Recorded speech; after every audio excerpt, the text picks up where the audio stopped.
This week on Winchester's Deadly Passion, Melissa Bachman heads to Alaska for her first trip ever for a spot and stalk bear hunt on Prince of Wales Island. The entire hunt is from the ground with a bow, and we're talking lots and lots of black bear. And it's not just Melissa who has a tag in her pocket. She's among friends, and let's just say the bear are in big trouble.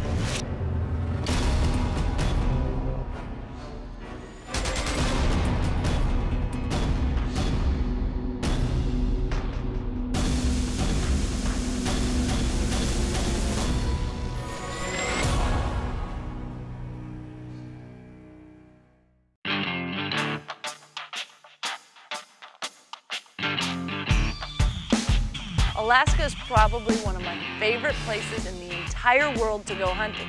Now, this was my first trip to Alaska for a bear hunt, but when I was in high school, I was actually lucky enough to go up for a family vacation. Now, this wasn't just any family vacation. I was able to go out halibut fishing, and lucky me, well, I ended up with a 180-pound halibut. It was an incredible experience, but the best part is, well, it definitely got me hooked on Alaska. So this time, I'm headed up to do a bear hunt. Now where I'm going? Prince of Wales Island. It is one of the best bear destinations in the entire world. The reason why? Well, it's simply the number of bears and the caliber of bear. There are some absolute giants here. And the way you hunt them is totally different than most people would think. You're going to be out looking for grass flats, watching for these bear on the shore. Now you're not sitting over some stinking bait, you're actually out there actively pursuing the bear. Now the other thing, well, these bear are coming down from hibernation, so a lot of them are hungry. That's another great place where you can start using a predator call. Now we weren't planning to use a predator call on every stalk, but it was something that we were going to be keeping in our back pocket just in case. One thing that made this trip extra special is the fact that I got to bring my brother along. Plus, I was among lots of friends. We were going out with some friends from Ketchikan who knew the area and had a big boat to take us out on. Now these guys had tags too, so we were going out thinking if things go well, we could end up coming home with a lot of black bear. I've been in Alaska for 15 years. I'm in the Coast Guard, and this is my 5th tour, and I'll retire in Alaska. When Alaska called my name growing up when I was a kid in Oregon, I wanted to get to Alaska. I finally got here and don't ever plan on leaving. But Alaska it's adventure after adventure after adventure, and only your ability to think of what you can do next limits you. I mean, there's so much to do here. It's untouchable. The great thing about it is it's public land. There's nobody kicking you off. It's not posted. You don't have to lease it. A normal guy like me can go out with a boat, step off the beach, and be on public land that allows us to hunt a number of species. This Tongass National Forest is millions and millions of acres of adventure.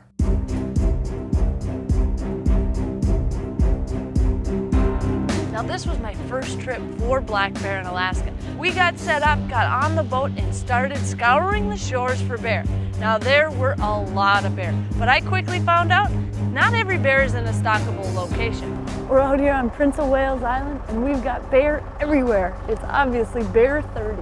We've got a big boar out here. We've got another one that we saw walking the shore here. And we've got one a long ways over here. Now the biggest problem is this wind is swirling around in here. With archery, we gotta get in close. So we're not gonna necessarily look at which one's the biggest bear, which one's the most doable bear.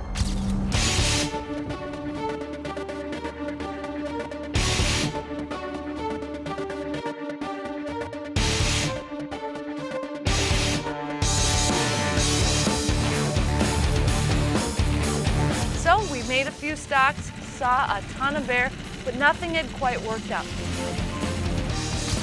Then we spotted a beautiful bear with a perfect coat. Now he looked like he was in a very tough place to try to do a spot and stock hunt with a bow.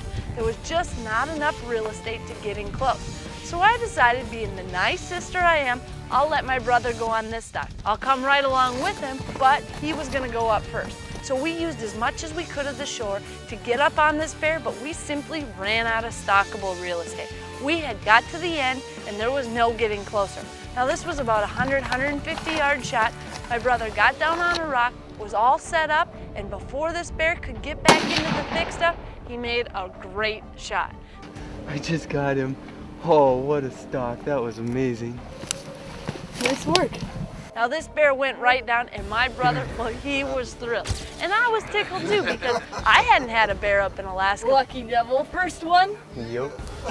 That's okay, set the bar real nice and high, and now I can try to beat it. Hey, don't they get $1? But it was cool to see him get his first bear, watch how it all had happened, be right next to him through the entire thing, and it all worked out absolutely wonderful. Plus, I was hoping I got a few bonus points as being the nice big sister to let little brother go first. Winchester's Deadly Passion is presented by Winchester Ammunition, Thompson Center, Cuddyback Digital, Bog Pot, Cabela's, She Outdoor Apparel, and Hunter Safety System.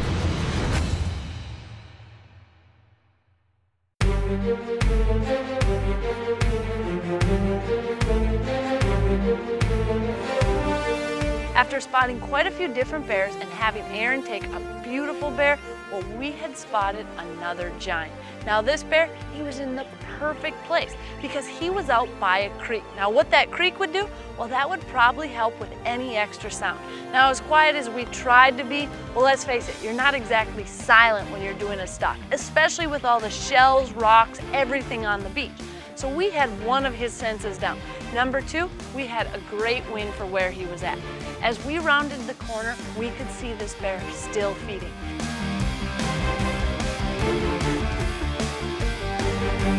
Now we were trying to get in close, and there was a rock halfway there. We knew if we got to that rock, well, that would give us a little added protection. Now, a bear's eyesight, well, they're not that great, so that's not a sense you necessarily need to worry about. In fact, if you have a bear that looks over at you, usually if you stop and just hold still, you'll probably be okay. With this in mind, Jason and I decided it's time to go forward. Now, he had a rifle along, and all the way, well, he was trying to get me to just stop and take this bear. It was an absolute giant, but I was confident we could get inside of 30 yards and hopefully make the shot.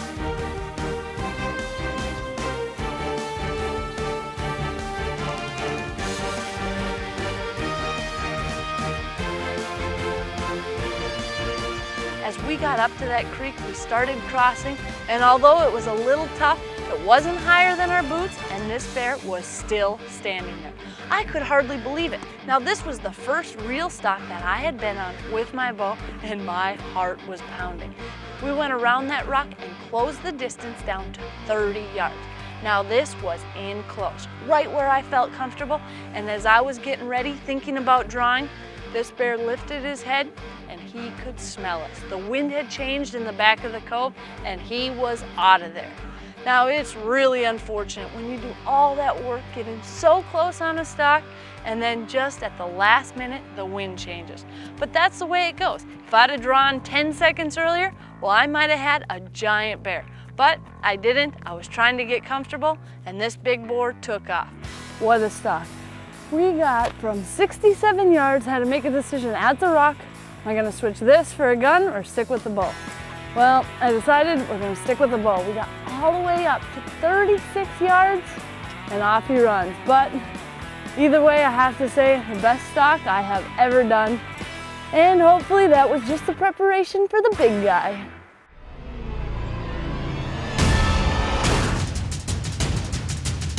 Tip of the Week is brought to you by Can-Am. The facts say a lot, but the ride says it all.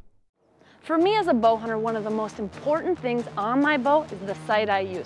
And I like to shoot a one-pin sight. Well, not every sight is created equal. I like using the HHA Optimizer Ultra. Now what a 1-pin sight will do is basically allow you to dial in the precise distance that you're going to be making the shot. Now this can be great because if you have the time to range an animal and it's at 26 yards, well, you simply dial it in right to 26 and you will be dead on. Now the other good thing is when you sight this in at 20 yards and 60, pick your tape and place it on, well, not only do you get the distance out to 60, but the tape goes to 80 yards. So by shooting 60, well, now you can go all the way back to 80 and you will have a sighted in bow. Now, of course, you need to shoot and practice there, but it's already done all the mathematics for you and your bow sight will be set. Winchester's Deadly Passion is presented by Swarovski Optic, North American Hunting Club, Rage Broadheads, Matthews, Can-Am, Wildlife Research Center, and Hot Mox.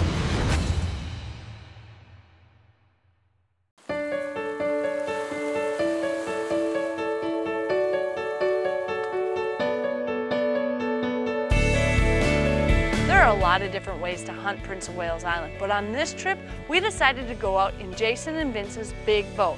Now this made it much easier crossing the Clarence Strait on a daily basis, but we were also able to look over more territory.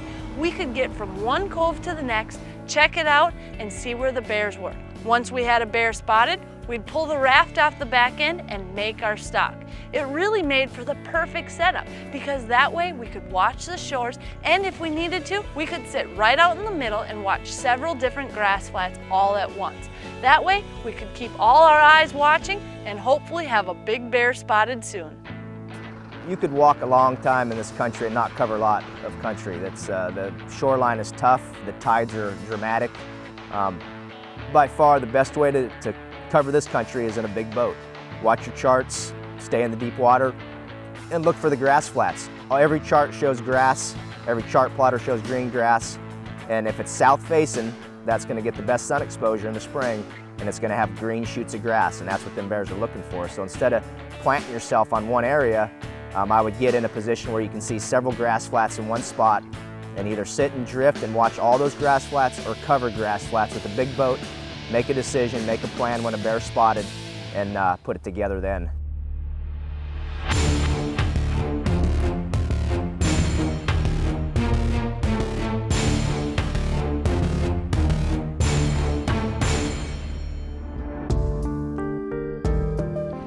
Not every stock works, but never know. Anytime you're hunting with a boat, you're going to be doing multiple stocks. And we did that. Some would work, some would get closer, and some, well, we'd barely even get in the raft and the bear would take off. Now sometimes the bear would just quit feeding and move on, but we were seeing a lot of black bear, and that really keeps your confidence up. When you're in a target-rich environment such as Prince of Wales Island, well, it's hard to get down because there are so many bear there. But I was hunting with a bow, so I needed certain type of situations to get in close. We would usually glass the area over and see if there was enough real estate to get inside 30, 40 yards. If there wasn't, well, there were lots of other people on the boat with tags as well. So when we spotted an absolute giant, he looked like a complete square out in the middle of the grass flat, and unfortunately, well, he was in a spot that I was not confident I could get in close enough with my bow. So I decided to let Mike, who was also along, go out and go after this bear. This was a beautiful bear, and I decided, you know what, this would be a good time for me to film, get another possible bear down.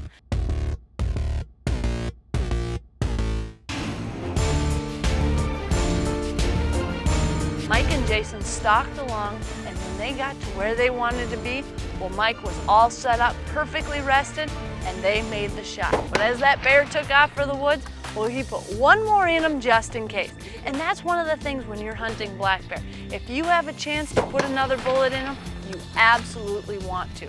Now, we were hunting some very, very big boars. And when we got up to this guy, well, he might have been the biggest bear we had seen yet. Beautiful bear down, and really a great representation of how big these bears can be in Prince of Wales if you take the time and look for the big boys. Now once we got Mike's bear down, we had been seeing another bear just right across the way the entire time during his stalk. Now Jason had his rifle along as well, so I said, you know what, let's go after that one.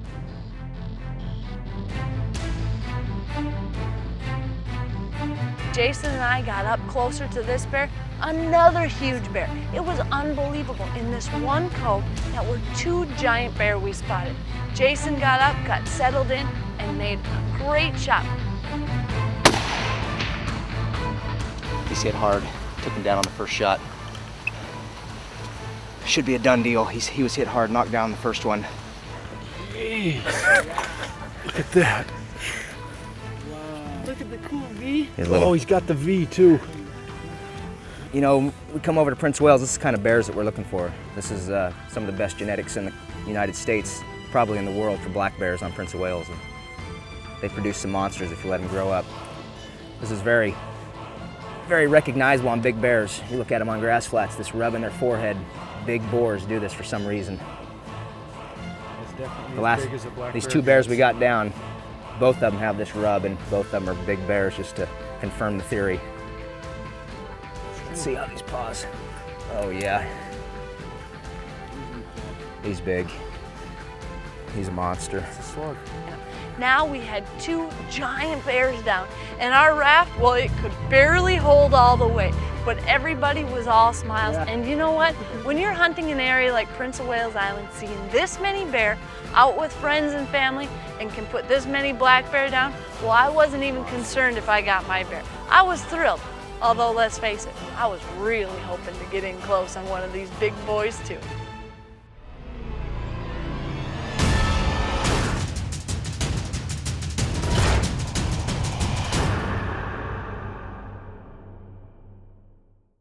When it comes to draw weight, it is super important to get everything set on your bow specifically to you.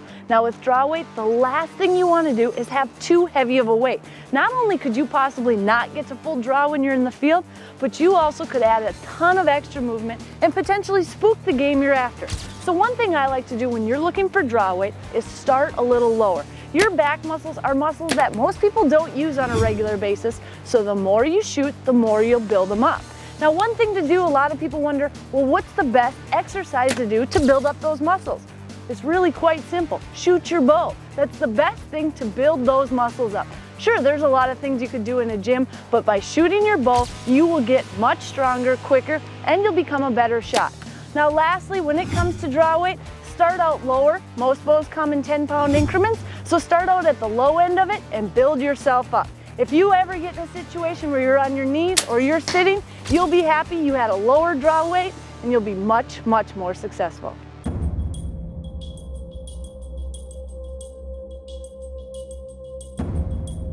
Now I was starting to get a little worried. It was getting down to the wire. In fact, it was the last day on our trip.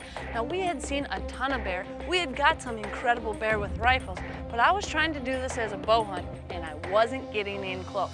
I got close on one big bear, but at the last minute, the wind switched. Now it's one thing to see a ton of bear, but it's another thing to get inside 30 yards.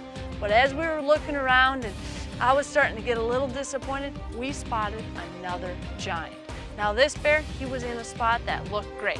It didn't matter. I was the one up and it was my turn to go.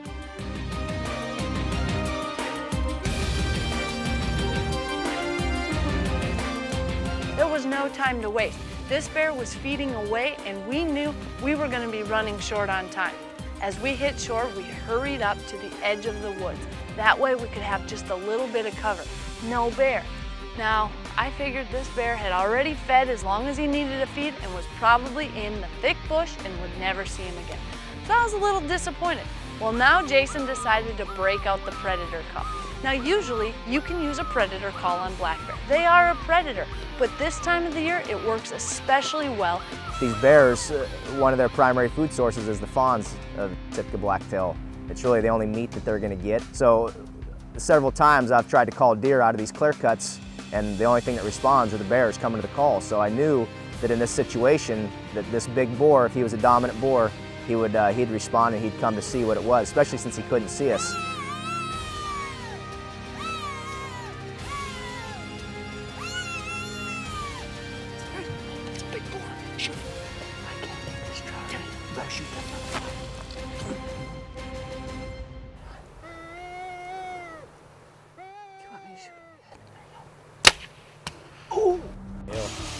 Nobody believes in deer calls. How'd you like that? Hey, varmint calling, we called it a bear. Now initially it looked a little far back, but it was a perfect pass through. And when you take a quarter and away shot, well, you're not necessarily aiming at where you want the entrance. You want to aim at the exit. And the exit came right out behind the other shoulder, and my arrow was covered in blood. We knew a pass through on a 7-foot bear, well, that was a good sign. That makes me happy. That makes me extremely happy. You just got a poking young bear, girl. Poking young bear. Wow. You know what? That's going to go over 20 inches. Look at the size of this. You're well in. This was absolutely the hardest thing on earth not to squeeze the trigger on. This is a phenomenal bear. Phenomenal. Look at the claws on this.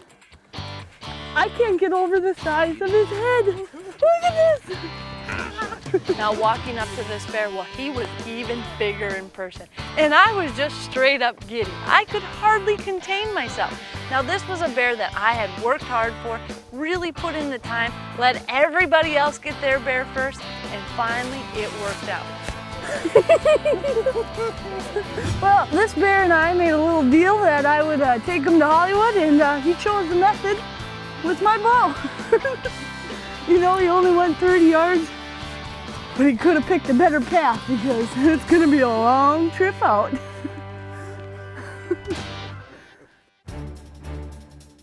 Coming up next week on Winchester's Deadly Passion, Melissa sets her sights on mule deer, but she's doing it the hard way, all spot and stalk with a bow, and she's after some big muleys. We're talking several states, countless stalks, a few unused tags, but in the end, Melissa's determination and persistence bring her in close with a high-racked velvet muley in Colorado.